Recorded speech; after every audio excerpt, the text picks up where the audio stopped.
हाँ बच्चों, जय माता दी, नमस्ते। अब देखिए बच्चों, दो पार्टों में हमने आपको 3 क्वेश्चन बताए, ठीक है। अब हम आपको अब छोटे छोटे क्वेश्चन है, बड़े क्वेश्चन नहीं है, अब बताने जा रहे हैं, आप ध्यान से देखना, ठीक है बच्चों। जैसे मान लीजिए कोई क्वेश्चन है, पहला क्वेश्चन, किसी समुच्चय सिद्ध कीजिए, सिद्ध करो, ठीक है। कि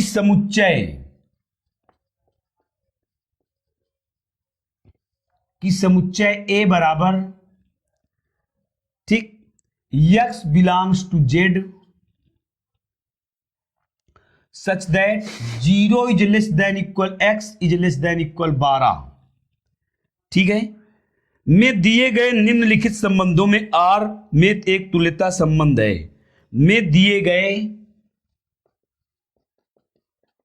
संबंधों R में एक तुल्यता संबंध है, एक तुल्यता संबंध है। और किस प्रकार से? R बराबर फर्स्ट पार्ट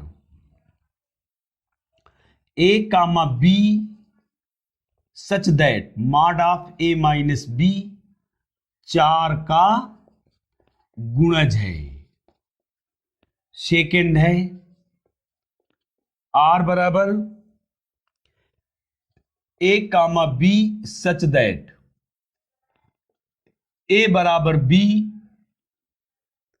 A बराबर B, इस प्रकार से बच्चों परिभाषित है। तो आप ध्यान दो इसमें। अब आपको यह ध्यान देना है कि यह तुल्यता संबंध प्रदर्शित करता है। आप ध्यान दीजिए, 0 is less than equal x is less than equal 12 से है बच्चों। तो आपको ध्यान देना है, आप बड़े आसानी से कर सकते हो। प्रत्येक दशा में एक से संबंधित अवयवों को ज्ञात करो। अगर आप प्रत्येक दशा में एक से संबंधित अवयवों को भी हमें ज्ञात करना है कि एक से संबंधित कौन कौन अवयव हो सकते हैं, ये हमें ज्ञात करना है। क्वेश्चन में है प्रत्येक दशा में एक से संबंधित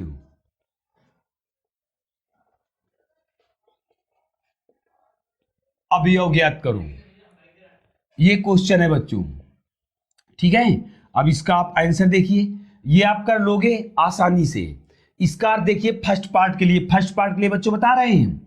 फर्स्ट पार्ट में आप आइए, सर्वप्रथम हमें इसका मतलब क्या दिए है, ए समुच्चय का मतलब क्या है, 0 से 12 तक, 1 2 3 डैश डैश 12, इसका अर्थ ये हुआ, ठीक है। अब क्या है, संबंध परिभाषित है R बराबर A comma B such that A minus B 4 का गुणज है। तो आपको इसी से अवयव लेने हैं इस बार आपको आगे नहीं जाना। तो जब हम स्वतुल्य के लिए चलते हैं बच्चों,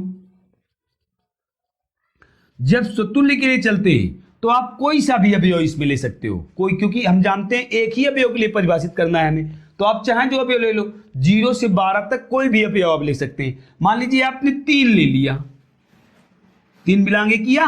अब आप इसमें रखिए R बराबर 3 कामा 3 सच दैट 3 माइनस 3 इक्वल 0 आ जाएगा, जो 4 का गुणज है, जो 4 का गुणज है। तो ये क्या है, सत्य है ये, और सत्य है तो स्वतुल्य है। फिर इसके बाद बच्चों सममित में आ जाओ। सममित में 2 अवयव लोगे आप, तो 2 अवयव कौन से लोगे, 2 अवयव ऐसे लोगे जिनका अंतर 4 का गुणज हो। अर्थात आप 2 कामा 6 ले सकते हो, ठीक है, 0 कामा 4 ले सकते हो, 1 कामा 5 ले सकते हो, ठीक, 1 कामा 5 ले सकते हो, ठीक। तो आप कोई से भी 2 अवयव ले लो जिनका अंतर 4 का गुणज हो, अर्थात जिनको घटाने पर जो बचे उसमें 4 का भाग चला जाए। तो आप कोई उसका अवयव ले लीजिए। मान लीजिए आपने ले लिया 3 comma 5 3 comma 8 belongs to A। तो आप जब रखोगे इसमें तो R 3 comma 8 such that mod of 3 minus 8 equal कितना हो जाएगा, मॉड ऑफ 4 हो जाएगा माइनस का, जो 4 का गुणज है 4 का गुणज। तो अब इसका उल्टा लिखिए बच्चों, 8,3 सच दैट क्या हो जाएगा, मॉड ऑफ 8 माइनस 3 इक्वल क्या हो जाएगा, मॉड ऑफ आर जो 4 का गुणज है। तो ये भी सत्य है, अर्थात सममित है बच्चों। और जब सममित है इसके बाद किसका नंबर आया, संक्रामक का। जब संक्रामक में आओगे तो आपको इनसे 3 अवयव लेने हैं और सबके बीच 4-4 का अंतर हो। जैसे 1 के साथ आप 5 ले सकते हो, फिर 9 ले सकते हो, 1 5 9 ले सकते हो। 2 के साथ 2 6 और 10 ले सकते हो, 2 के साथ 2 6 10 ले सकते हो। 3 के साथ 3 7 और 7 4 11 ले सकते हो, 3 7 11 ले सकते हो। बस 1 के संबंध इतने समुच्चय से बनेंगे, 0 के बन जाएंगे, 1 के बन जाएंगे, 2 के बन जाएंगे, 3 के बन जाएंगे, 4 के नहीं बनेंगे। क्यों, 4 के भी बन जाएंगे, 4 8 12 तक ले सकते हैं। 5 के फिर नहीं बनेंगे, 5 4 9 9 4 13, तो 13 यहां है नहीं, तो केवल 5 तक के अवयव हमको मिलेंगे संक्रामक के लिए। तो हम क्या करें, अब हमने मान लीजिए ले लिया 2, 2 के बाद 6, 6 के बाद 10, देखिए 4-4 का अंतर है, तो हमने लिखा R 2,6 सच दैट माडा 2 माइनस 6 इक्वल माइनस 4, 4 का गुणज है 4 का गुणज, ये इसको 1 डाल दिया, फिर R बराबर 6,10 लिया, पहले का दूसरे से, दूसरे का तीसरे से, such that 6 minus 10 equal minus 4 हुआ, ये भी 4 का गुणज है। तो आपको क्या देखना है, अब आपको देखना है पहले का तीसरे से, तो यहां और लिख दो, तो R बराबर देखिए आप 2,10 से 2 minus 10 equal mod of minus 8, देखिए भी 4 का गुणज है, जो 4 का गुणज है तो ये कैसा है, सत्य है, और सत्य है तो संक्रामक है, और संक्रामक है अतः R एक तुल्यता संबंध है। ठीक बच्चों, इसी प्रकार देखिए आप सेकेंड पार्ट में, बिल्कुल सेकेंड पार्ट में ये समुच्चय मत लेना, ये समुच्चय इसमें परिभाषित नहीं है, इसमें लिए आपको मानना होगा। अब इसके लिए आप क्या करोगे, केवल हमें इतना ही कर देना है और देखना बिल्कुल आसान सा बन जाएगा। देखिए हम इसमें मान देंगे A, B, C belongs to A, माना कि ऐसे मान दिया हमने। ठीक, अब इसमें देखिए परिभाषित कैसे है, A इक्वल B है, बिल्कुल आसान सा। अब आप यहां A लिख दोगे, यहां A हो जाएगा, यहां A हो जाएगा, और आप यहां क्या लिख दोगे, A बराबर A, जो सत्य है आप अच्छी तरीके जानते हो, और सत्य है तो स्वतुल्य है। फिर इसके बाद यहां 2 अवयव लोगे आप A, B सममित के लिए, तो देखिए बिल्कुल वही चीज है, हर सवाल में वही चीज है। अगर आपको एक क्वेश्चन इतने ही आ गए तो आपको कोई भी सवाल होगा सारे क्वेश्चन कर लोगे। A, B such that A equal B, तो R, अब इसका उल्टा करिए आप, B, A such that B equal A, इसे आप ये भी तो लिख सकते हो, A इक्वल B लिख सकते हो कि नहीं, जब लिख सकते हो देखिए पहला संबंध पा गए हम, जो सत्य है, और सत्य है तो सममित है, ये सममित हुआ बच्चों। फिर इसके बाद संक्रामक में आप तीनों ले लोगे, A, B, C। अब आप जब आओगे तीनों के लिए, देखिए अब केवल हम वही अंक में डाल रहे हैं जो भाषा लिखी है, जो जैसा संबंध परिभाषित है वैसा ही लिख देना है हमें, और कुछ नहीं करना। देखिए A, B such that A equal B, ये संबंध एक हुआ। B, C such that B equal C, ये संबंध 2 हुआ। अब आप खुद देख सकते हो, तो हमें पता है A इक्वल B और B इक्वल C, तो A इक्वल C होगा, अतः से भी सत्य है, और सत्य तो संक्रामक है, अतः दिया गया R एक तुल्यता संबंध है। हो गया बच्चों, देखिए हर क्वेश्चन में वही भाषा है, हर क्वेश्चन में, चाहे जो क्वेश्चन और सरल है, केवल आप लिखना जान जाओ तो ये सारे क्वेश्चन कर लोगे। इस प्रकार से बच्चों देखिए ये भी क्वेश्चन पूरा हुआ आपका। अब जब ये भी क्वेश्चन पूरा हुआ तो अब देखिए अगला क्वेश्चन। अब छोटे छोटे क्वेश्चन हैं, ज्यादा बड़े क्वेश्चन नहीं होंगे। देखिए बच्चों, जैसे मान लीजिए आ जाए, सिद्ध कीजिए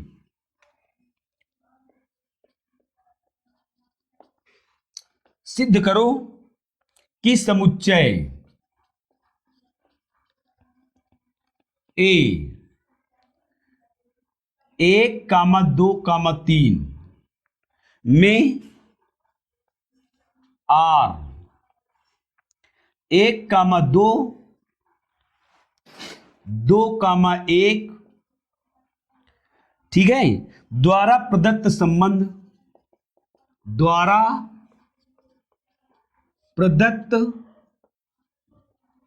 संबंध एक सममित है किंतु न तो स्वतुल्य न संक्रामक है। एक सममित है परंतु न स्वतुल्य है और न संक्रामक है। तो बच्चों ये क्वेश्चन नंबर 4 हुआ, शायद 5 हुआ, 4 नहीं 5 हुआ। ठीक है बच्चों, ये क्वेश्चन नंबर 5 है। तो अगर आप ध्यान दीजिए तो अब इसमें गौर करिए, हमसे करिए, बिल्कुल सरल है एकदम। देखिए कहा था ये सममित है परंतु न तो स्वतुल्य है न तो संक्रामक है। तो आप अच्छी तरीके देख रहे हो, ए बराबर 1,2,3 में ये आंसर है ANS। R इक्वल क्या है 1,2 2,1। देखिए बच्चों 1,2 2,1 ये सममित है, 1,2 और 2,1 बिलोंग्स टू R तो सममित है। अब देखिए हमें यहां 1,1 does not belongs to R, 2,2 does not belongs to R, 3,3 does not belongs to R, अतः स्वतुल्य नहीं है। स्वतुल्य के लिए अवयव समान होने चाहिए, 1,1 होना चाहिए, 2,2 होना चाहिए, 3,3 कोई भी एक अवयव लिखा होता तो यह स्वतुल्य हो जाता, स्वतुल्य नहीं है। फिर संक्रामक में देखिए बच्चों, तो 1,2 है परंतु 2,3 does not belongs to R, ठीक है, और न तो 1,3 does not belongs to R, अतः संक्रामक नहीं है, संक्रामक नहीं है। अब बच्चों देखिए संक्रामक कैसे जाना हमने, 1,2 है यहां, अगर 2,3 और 1,3 होता तो 1 का संबंध 2 से दिया है, 2 का संबंध 3 से हो जाता और 1 का संबंध 3 तो संक्रामक हो जाता, लेकिन ये 2 संबंध नहीं लिखे हुए हैं इसलिए संक्रामक भी नहीं है। तो देखिए सिद्ध हो गया, अतः संबंध सम्मित है परंतु न तो स्वतुल्य न संक्रामक है। आप लिख दोगे अतः संबंध सममित है, स्वतुल्य व संक्रामक नहीं है। बस बच्चों बिल्कुल इजी है क्वेश्चन, कोई दिक्कत नहीं होनी चाहिए। ठीक है, इस प्रकार से देखिए आपको 5, हमने आपको 2-2 पार्ट दिए, 2-2 पार्ट दिए बच्चों, तो इसका मतलब क्या हुआ आपके 2 2 4, इस प्रकार से हमने आपको 8-7 सवाल बता दिए। 2-2 पार्टों में भी 10 सवाल जो हमने आपसे कहे ना कि 10 क्वेश्चन बताएंगे आपको, तो उन 10 क्वेश्चनों में 2-2 जो हमने फर्स्ट सेकेंड पार्ट दिए वो भी सम्मिलित है। अगला देखिए, अगला क्वेश्चन है बच्चों, समतल में स्थित सरल रेखाओं के लिए, ठीक है, के लिए संबंध R बराबर L1, L2 such that L1 समांतर L2। नंबर फर्स्ट 2 पार्टों में इसे भी बांट रहे हैं, ठीक है। नंबर सेकेंड इसे R1 से परिभाषित कर दिया, R2 L2 L1 L2 such that L1 लंब है L2, ये परिभाषित है, ठीक है। तो क्या R1 और R2 तुल्यता संबंध है, जांच करो। ठीक, तो इस प्रकार से बच्चों देखिए आपको नवा क्वेश्चन हम बताने जा रहे हैं। अगर देखा जाए तो पार्टों में बटा हुआ है। देखिए हमने आपको दूसरे सवाल में 2 पार्ट बताए, ठीक, इसमें 2 पार्ट बताए, कितने हो गए 4, और इसके पहले में जो हमने 2 पार्ट, 5वें के पहले चौथे में भी 2 पार्ट बताए, कितने हो गए 6। इस प्रकार से हमने आपको 7-8 क्वेश्चन बताए, अभी बताएंगे और भी, ध्यान दीजिए आप। देखिए अब पहले, अब इसका आंसर आइए, आंसर में बच्चों आइए तो कैसे करोगे। देखिए लिखा है समतल में स्थित सरल रेखाओं के लिए संबंध। दोनों सवाल हमको ये जांच करनी है कि क्या R1 R2 तुल्यता संबंध रखते हैं। तो आप देखिए, यदि संबंध में हम क्या मानेंगे, माना कि रेखाओं को L से लिखते हो आप, तो हमने मान दिया L1 L2 L3, ठीक, बिलोंग्स टू सरल रेखा, ठीक, और इसके समुच्चय को आप ऐसे ही प्रदर्शित कर दीजिए। तो अब देखिए हम फर्स्ट पार्ट आपको बता रहे हैं। फर्स्ट पार्ट में हमें क्या दिया है, R बराबर L1 comma L2 such that, ये समांतर का निशान है बच्चों, L1 समांतर L2, बिल्कुल आसान सा क्वेश्चन है। अब आपको अपनी रास्ता चल देना है उसी प्रकार से। पहले आप यहां लिखोगे स्वतुल्य, स्वतुल्य में केवल एक अवयव लेना है, तो L1 बिलोंग्स टू ये A लिख दिया हमने। अब रखिए आप यहां मान R बराबर L1 L1 such that L1 समांतर L1। आप जानते हो प्रत्येक रेखा स्वयं के समांतर होती है, और प्रत्येक रेखा स्वयं, तो आप चाहे लिख दीजिए, हम जानते हैं प्रत्येक रेखा स्वयं के समांतर होती है, अथवा आप केवल इतना लिख दीजिए जो सत्य है, अतः स्वतुल्य है, ठीक है। फिर इसके बाद सममित में आइए, तो सममित में बच्चों L1 L2 2 रेखा लोगे आप, तो R बराबर L1 L2 such that L1 समांतर L2, तो R बराबर L2 L1 उल्टा देखिए, L2 L1 such that L2 समांतर L1, या इसको आप ये भी तो लिख सकते हो L1 समांतर L2 लिख सकते हो। तो अतः ये भी सत्य है, सत्य है, तो क्या हुआ, सममित है। और चाहे आप लिख दीजिए हिंदी में कि यदि पहली रेखा दूसरी के समांतर है तो दूसरी रेखा पहली के समांतर होगी, अतः सममित है। गणितीय भाषा में लिखना है तो ऐसे लिख दीजिए। फिर इसके बाद संक्रामक में आइए आप, L1 L2 L3 belongs to A। अब आप इसमें कैसे लिखोगे, R बराबर L1 L2 such that L1 समांतर L2, और R बराबर L2 L3 such that L2 समांतर L3। तो देखिए बच्चों, तो आपको पता है L1 समांतर L2 और L2 समांतर L3, अतः L1 समांतर L3 होगा, और जब होगा तो यह भी सत्य है, और सत्य है तो क्या है, संक्रामक है, संक्रामक है। अतः R1 तुल्यता संबंध है, R1 तो बच्चों तुल्यता संबंध है। अब आपको R2 के लिए चेक करना है, तो R2 में आइए। R2 में जब आप आओगे, बिल्कुल जरा सा क्वेश्चन है बच्चों, ध्यान देना।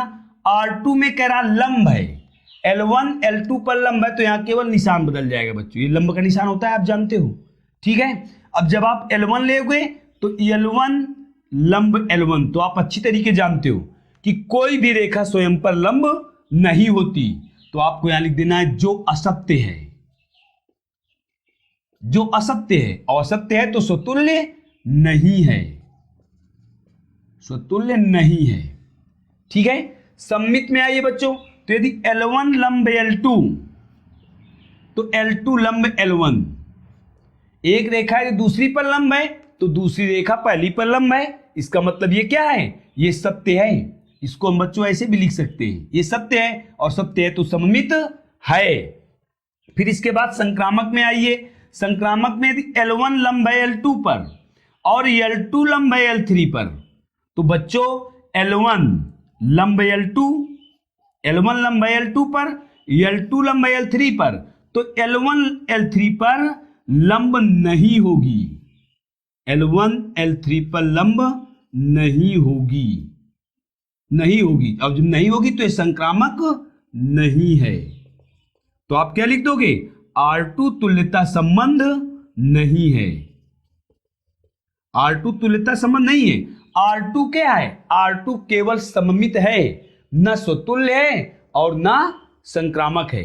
बात समझ में आई बच्चों, न तो स्वतुल्य है और न संक्रामक है, ये केवल सममित है। अर्थात समतल में स्थित दो रेखाओं के लिए सममित संबंध, समतल में स्थित दो रेखाओं के लिए लंब का संबंध सम्मित संबंध होता है, न तो स्वतुल्य होता है न संक्रामक होता है। इस प्रकार से बच्चों हमने आपको क्वेश्चन 7 या 8 बता दीजिए, हमने काउंट नहीं किए, आप लोग देख रहे हैं पार्टों को भी गिनना।